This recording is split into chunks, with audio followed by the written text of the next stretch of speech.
Sekarang kita akan bergeser ke presenter kedua, Bapak Henry P. Uranus.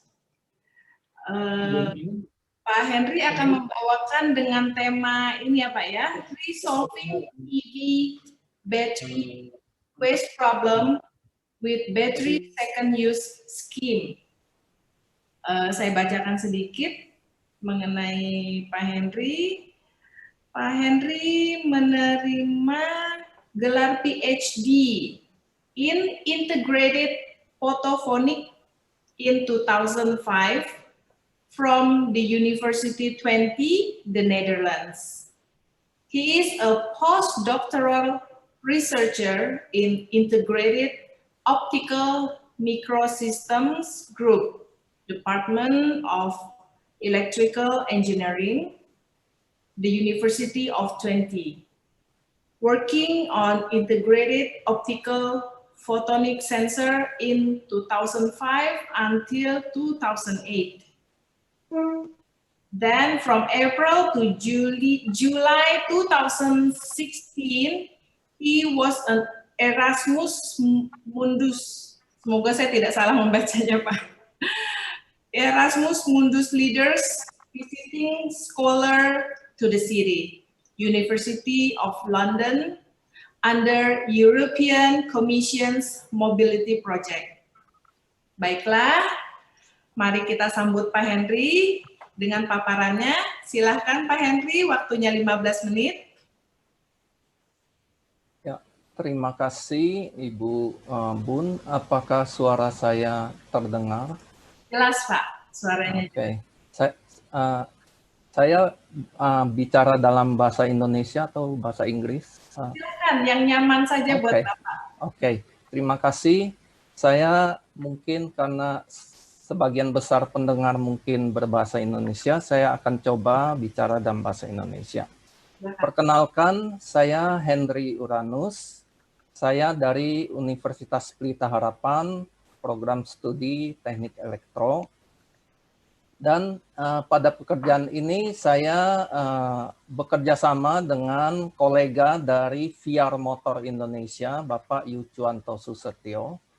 Kami akan membahas mengenai bagaimana mengatasi masalah baterai bekas pakai dari kendaraan listrik. Nah, yang kami kerjakan adalah yang disebut baterai second use. Jadi baterai bekas pakai kendaraan listrik dipakai lagi untuk keperluan lain. Ya, ini adalah topik-topik yang kita akan bicarakan. Saya mulai saja. Studi di Cina menunjukkan bahwa harga cost of ownership, jadi sudah termasuk biaya pembelian, biaya perawatan, bahan bakar, dan sebagainya, izin, dan sebagainya, untuk kendaraan listrik itu jauh lebih murah daripada kendaraan berbahan bakar bensin. Ya. Misalnya, sepeda listrik itu sepertiga sepeda, dan mungkin sepeda motor itu tidak beda banyak mungkin ya, sepertiga dari motor bensin, 1/10 dari mobil, dan masih lebih murah dari transportasi umum. Itu studi di Cina tahun 2007. Kemudian kita melihat bahwa produksi dari kendaraan listrik ya, secara khusus sepeda motor itu naik secara eksponensial. Kemudian kita juga melihat bahwa ada beberapa negara yang mulai karena demi kepentingan lingkungan mulai melakukan tahun sekian kami akan stop produksi kendaraan berbahan bakar fosil ya. Jadi mereka mulai dengan regulasi pelan-pelan akan menuju ke EV. Dan fakta yang lain adalah EV itu biasanya menggunakan baterai lithium ion atau yang lebih tinggi ya, yang lebih baik daripada baterai yang biasa digunakan misalnya untuk solar power system yang off-grid biasanya karena harganya banyak dipakai adalah baterai lead acid yang baterai kering ya, baterai kering VRLA namanya. Kita melihat bahwa EV itu naik ya. Ini adalah catatan dari Global EV Outlook tahun 2020 di dunia ya, jumlah kendaraan mobil listrik yang diproduksi itu naik secara eksponensial, namun didominasi oleh negara-negara tertentu ya, Cina, Amerika Serikat, dan negara Eropa. Kita melihat di Indonesia EV sudah mulai menggeliat. Tahun 2019 kita melihat ada peraturan presiden ya, Perpres tahun 55 tahun 2019 yang memberi akselerasi untuk kendaraan listrik dengan insentif, dengan roadmap, dengan peraturan yang lebih jelas. Dan 2019 kita melihat banyak kegiatan launching ya kendaraan listrik ya, mulai dari misalnya Gesit ya, kendaraan sepeda motor listrik buatan dalam negeri oleh beberapa universitas dan juga BUMN. Lalu bus Transjakarta juga mulai trial ya di bulan Mei, taksi Bluebird, kemudian Grab juga mulai sudah menyediakan taksi listrik. Lalu ada jasa-jasa sewa motor listrik ya. Sebagai contoh, VR itu mempunyai yang disebut V-Rent. Kemudian ada juga yang kuning ini Mygo juga mempunyai jasa sewa motor listrik.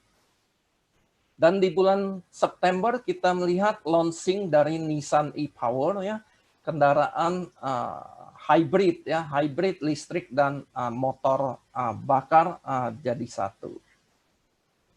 Kita melihat ini catatan tentang jumlah kendaraan listrik di Jabodetabek ya, mayoritas didominasi oleh motor listrik, dan di bulan September 2020 itu naik cukup banyak juga dibanding akhir tahun 2019.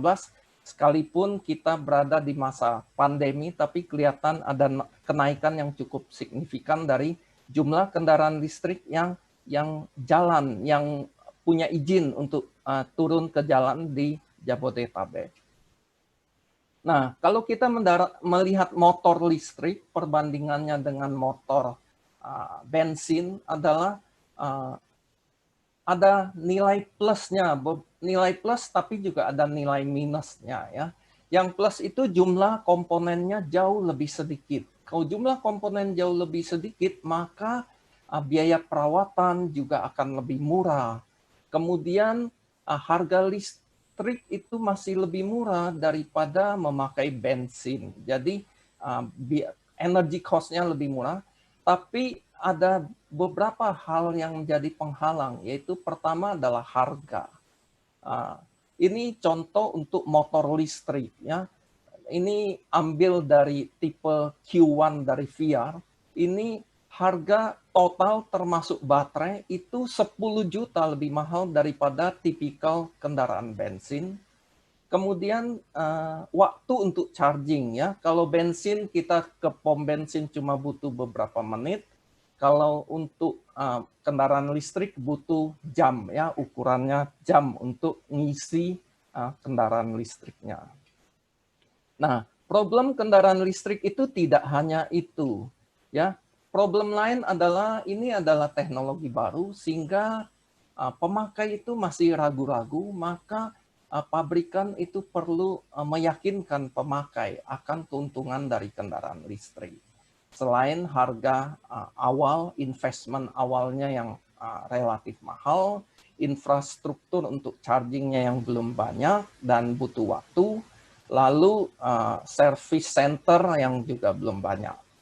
Namun salah satu titik lemah dari kendaraan listrik adalah di baterai, yaitu waktu charging yang lama, kemudian umur pakai yang juga tidak panjang, karena baterai kendaraan listrik kalau dia dipakai dia akan menurun kapasitasnya, namanya state of health dari baterai menurun.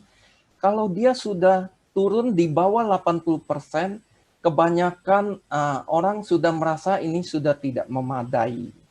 Dan harga baterai itu cukup mahal, yaitu tadi kita bisa lihat di kendaraan sepeda motor listrik itu 1/4 dari harga total kendaraannya.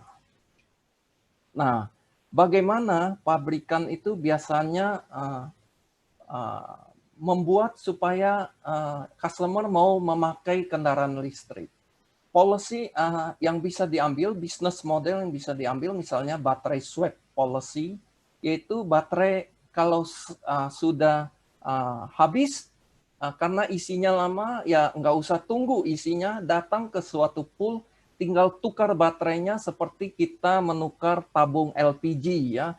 Jadi yang kosong ditukar sama yang baru lagi. Atau buyback policy, yaitu kalau dipakai, kalau baterainya sudah kapasitasnya menurun ya, tidak mau kapasitasnya tidak bagus lagi, tukar tambah sama pabrikannya. Kemudian jasa penyewaan, karena daripada customer itu ambil risk untuk ngambil teknologi baru yang dia masih ragu-ragu, pabrikan bisa menyediakan jasa sewa kendaraan listrik atau berkolaborasi dengan operator ojek online ya, misalnya Gojek dan sebagainya, dengan menyediakan cicilan murah untuk drivernya supaya cost of ownership-nya itu menurun. Nah, kita melihat masalah baterai lebih dahulu. Bisnis model semacam ini kelihatannya lambat laun akan membuat pabrikan itu akan mempunyai tumpukan baterai bekas pakai ya, karena tukar tambah atau swap baterai lama-lama pabrikan itu akan banyak baterai bekas pakai. Lalu apakah baterai ini harus langsung lari ke industri recycle ya, baterai bekas pakai ini sesuai dengan Perpres nomor 55 tahun 2019. Kenyataannya baterai bekas pakai kendaraan listrik, katakanlah kapasitasnya tinggal 70%, sebenarnya masih cukup bagus kalau kita pakai untuk aplikasi lain yang tidak sekritikal kendaraan listrik. Apalagi kalau kita pakai untuk yang disebut depth of discharge-nya rendah, maka umur pakai baterai masih bisa cukup panjang.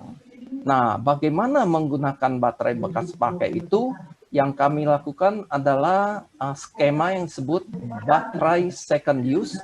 Itu baterai bekas kendaraan listrik, daripada langsung lari ke industri recycle, baterai itu dilarikan dulu ke suatu aplikasi lain yang butuh baterai tapi tidak sekritikal kendaraan listrik. Contohnya lampu penerangan jalan bertenaga surya, UPS, ya, BTS dari telekomunikasi dan sebagainya. Nah, skema ini disebut baterai second use. Apa yang bisa ditawarkan baterai skema ini adalah dia membantu lingkungan, ya, beban lingkungan, karena dia memperpanjang umur pakai baterai. Lalu aplikasi yang menggunakan baterai bekas itu akan mendapatkan baterai dengan harga lebih murah, karena ini baterai bekas pakai, jadi harusnya lebih murah daripada baterai tradisional VRLA yang dipakai, yang harganya memang lebih murah dari baterai baru lithium ion, tapi baterai lithium ion bekas barangkali mestinya bisa bersaing dengan harga VRLA dengan kualitas lebih tinggi. Kemudian laporan menunjukkan bahwa dengan skema ini bisa perpanjang umur pakai baterai sampai 10 tahun.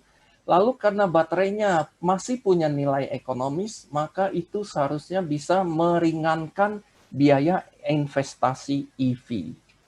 Nah, ini gambaran dari Kalau yang merah ini kalau hanya untuk EV, setelah mencapai turun kapasitasnya mencapai satu nilai tertentu, katakanlah 80%, baterainya pensiun lari ke industri recycle.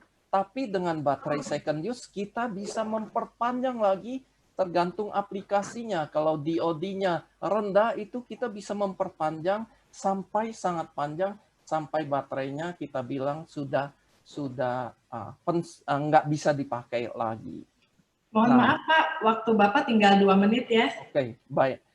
Ini kami menunjukkan contoh pekerjaan yang dilakukan UPH dan VR. Jadi kami mendapatkan baterai dari VR ya, bekas dari kendaraan listrik uji coba Q1. Kita gunakan untuk lampu penerangan surya. Lalu ini spek baterai yang kami dapatkan itu tinggal separohnya kapasitasnya dari kapasitas penuh baterai baru. Lalu kami membuat sistem penerangan bertenaga surya menggunakan baterai bekas pakai ini, di mana kami menggunakan solar panel yang biasa, yang umum dipakai untuk lampu penerangan surya. Ini adalah sirkuit yang kami develop. Ini pada prinsipnya sirkuit analog untuk uji coba ya sebagai light switch dan over discharge protection. Dan ini adalah rancangannya. Kemudian kami coba di lab ya, dan setelah yakin ini kerja, kita pasang di kampus kita untuk percontohan, untuk penelitian. Dan ini adalah yang sebelah kiri siang hari, yang sebelah kanan adalah malam hari. Ini adalah filmnya ya di malam hari, tiang penerangan itu bagaimana dia menyala ya. Ya walaupun lampunya masih kecil, ini hanya untuk uji coba, tapi lumayan bisa menerangi taman di kampus kami ya.